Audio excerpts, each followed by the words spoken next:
రెక్కాడితే కాని డొక్కాడని పేదలు, చాలిచాలని జీతాలతో బతుకుబండిని లాగుతున్న మధ్యతరగతి జీవులు చెల్లించాల్సిన రుణ బకాయిలను బ్యాంకులు ముక్కుపిండి మరీ వసూలు చేస్తాయి. నోటీసులు జారీ చేస్తూ వారిని భయపెడుతుంటాయి. అప్పు తీర్చటం ఆలస్యమైతే తట్టాబుట్టా బయటపడేసి ఇంటి నుండి గెంటేస్తాయి. ఆస్తులు జప్తు చేసి నిలువ నీడ లేకుండా చేస్తాయి. అదే బడాబాబులైతే చూసి చూడనట్లు వ్యవహరిస్తాయి.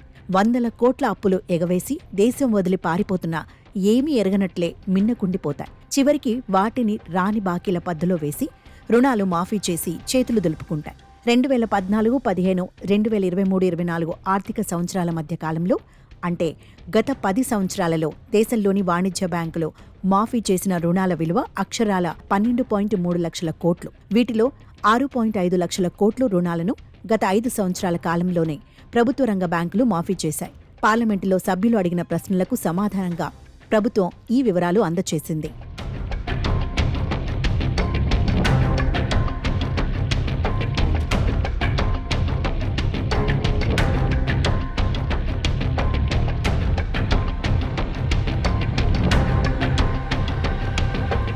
రెండు 2018-19 ఆర్థిక సంవత్సరంలో బ్యాంకింగ్ రంగం మాఫీ చేసిన రుణాలు గరిష్ట స్థాయి అంటే 2.4 లక్షల కోట్లుగా నమోదయ్యాయి. 2015లో ఆస్తుల నాణ్యత సమీక్ష ప్రారంభమైన తర్వాత ఈ స్థాయిలో రుణాలు రద్దు కావడం ఆ సంవత్సరమే జరిగింది.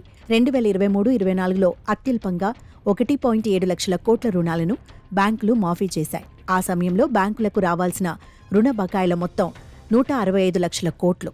అందులో కేవలం 1% మాత్రమే రద్దయింది.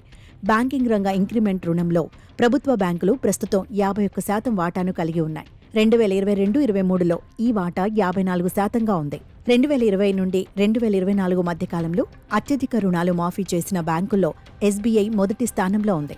ఆ దిగ్గజ బ్యాంక్ 1,46,652 కోట్ల రుణాలను రద్దు చేస్తే పంజాబ్ నేషనల్ బ్యాంక్ 82,449 కోట్లు, యూనియన్ బ్యాంక్ 82,323 కోట్లు, బ్యాంక్ ఆఫ్ బరోడా 77,177 కోట్లు, బ్యాంక్ ఆఫ్ ఇండియా 45,467 కోట్ల రుణాల మాఫీతో తర్వాతి స్థానాలలో నిలిచాయి. దేశంలోని బ్యాంకింగ్ కార్యకలాపాలలో ఎస్బీఐ 5వ వంతు స్థానాన్ని ఆక్రమించింది. ఈ బ్యాంక్ గత 10 సంవత్సరాల కాలంలో 2 లక్షల కోట్ల రూపాయల రుణాలను రద్దు చేసింది. జాతీయ బ్యాంకుల్లో పంజాబ్ నేషనల్ బ్యాంక్ 94,702 కోట్ల రుణాలను మాఫీ చేసింది. గత సంవత్సరంలో సెప్టెంబర్ వరకు ప్రభుత్వ రంగ బ్యాంకులు 42,000 కోట్ల రుణాలు రద్దు చేశాయి. గత 5 సంవత్సరాల కాలంలో ఇది 6.5 లక్షల కోట్లుగా నమోదైంది.